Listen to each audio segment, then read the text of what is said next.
Alright everyone, what I've got for you today is a pair of Higgins mill boots from Edmonds that my wife has. I believe they're an 8 or an 8.5 men's. She likes to get men's boots in the wintertime. They have a little more room, tend to be constructed a little better. Unfortunately, women's boots usually aren't constructed with that great of quality.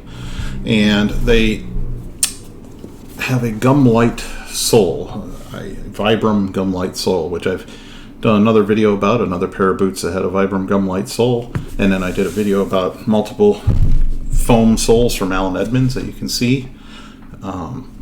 It's also in my feed there. Of course, like and subscribe if you like my videos. I appreciate it a lot. I'm not doing anything crazy here. I'm just trying to inform you of what's going on, and that's why I keep them straight to the point. So what we have here is Edmonds brown Higgins mill boots with shearling inside, and you can tell that it's probably a fake shearling. You're getting a lot of wear up around the edge here. That's where rubs from calf or maybe even tucking jeans in, depending. She's worn these. Oh, it says right there that they're size 8D. So anyway, so a size 8 Higgins mill boot. They have a pull tab on the back, which actually is quite strong because she tends to pull her boots on with some force. We've had some of those break from LL Bean before, and these have held up great, which means it's sewn in well. You can really see the couple points of sewn in and the strong stitching there. Nice cross stitch between it and then the red thread actually holding it in. They have a cap toe, nothing crazy, just nothing fancy, just a cap toe. She's got some dings and nicks on them. I'll clean them up before this winter and get them ready to go again. As I've mentioned with the Vibram Gumlite sole, it holds up very well.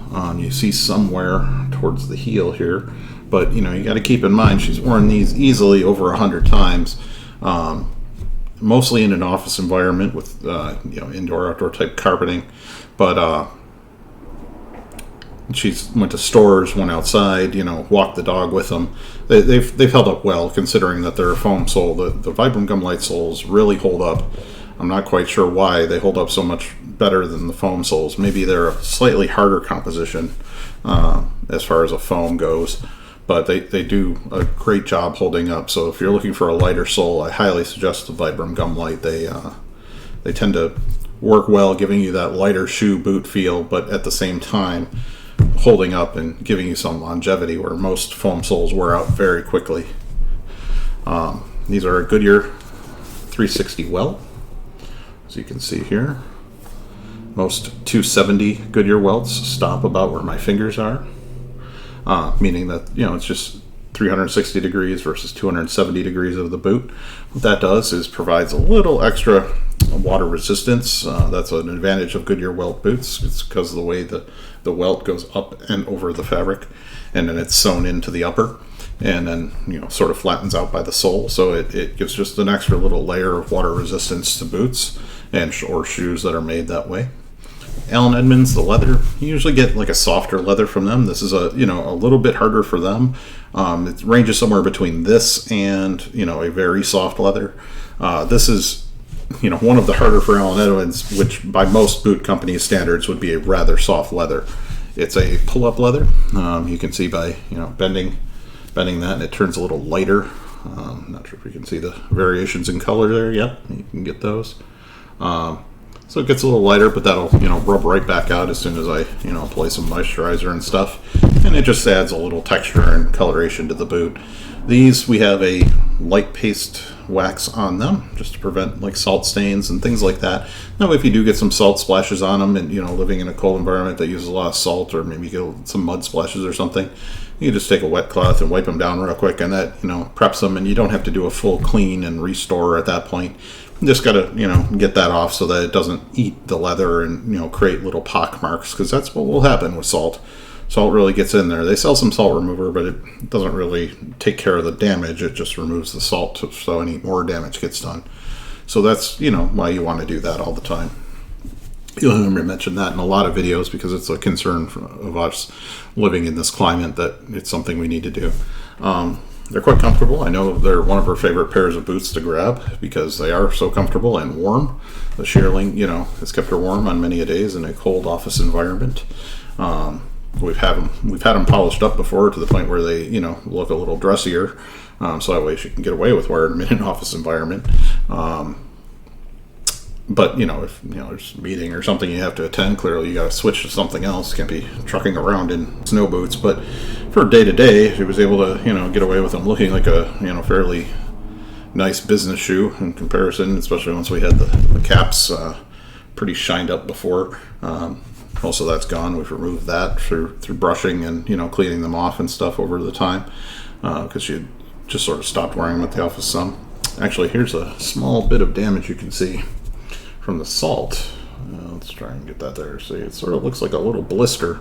It's not, it's just a discoloration, but you can feel the texture is a little different when you rub your hand over it. And that's going to need, some attention with some wear, and you get a little stain there. And it's just a time that she forgot to, get the salt off when she came home, and it sat there overnight and it stained them. And that happens, and it adds characters. They're boots, it's going to happen. But again, with the pull-up leather, you get character by the bends and flexes, and that's another way you're going to get some character in them. So they'll just keep building character. They look rather plain, I think, when they first came out of the box, but they've built up some character over about 2 years, and they'll continue to do so this year. Again, that's Allen Edmonds Higgins Mill boot, and with the foam soles, like normally I wouldn't recommend paying a full price or anything more than sale for the foam soles. But these Vibram Gumlites are worth the price. You can go ahead and buy those with confidence. You move into the Vibram Extra Light and things like that, they're not quite as good. They won't hold up as long, and you're not going to get the longevity without needing to get them resold. These being Goodyear 360 welted, should be able to be resold by most cobblers. Depending where you are, that you could probably look at about $100 to $150 depending for a resole. But when you're talking about a pair of boots that's roughly in the anywhere from, if you get them on clearance, in the 150 and up range, if you're real lucky, all the way to maybe 400 or so, or maybe even 500, just retail price. If you just bought them full price, well, that's kind of worth it then. The laces, you'll see me talk about paracord laces in a lot of other videos. These are just normal laces. These are laces we actually took from another pair of boots. A lot of times we take pairs of boots or something, and when they come with laces, these originally came with a brown. When they come with something that we think is okay, but we have something else, we take the things out of the laces or out of the pair, and put them in a drawer, brand new, and just wrap them up so they're stay nice and clean. And we have a little shoe bin that we keep those in, and we take laces from other ones that might match other pairs a little better. We figured these red kind of gave these a pop, and it works. They work. They're the right size, and that's always important. But you can do that. You can take things out and put them in another one, and it's okay. It's you don't have to keep it the way it originally came. You can add a little flair yourself to it, so that way you like it. When you think about seeing someone who's been wearing something and you think, wow, that looks nice.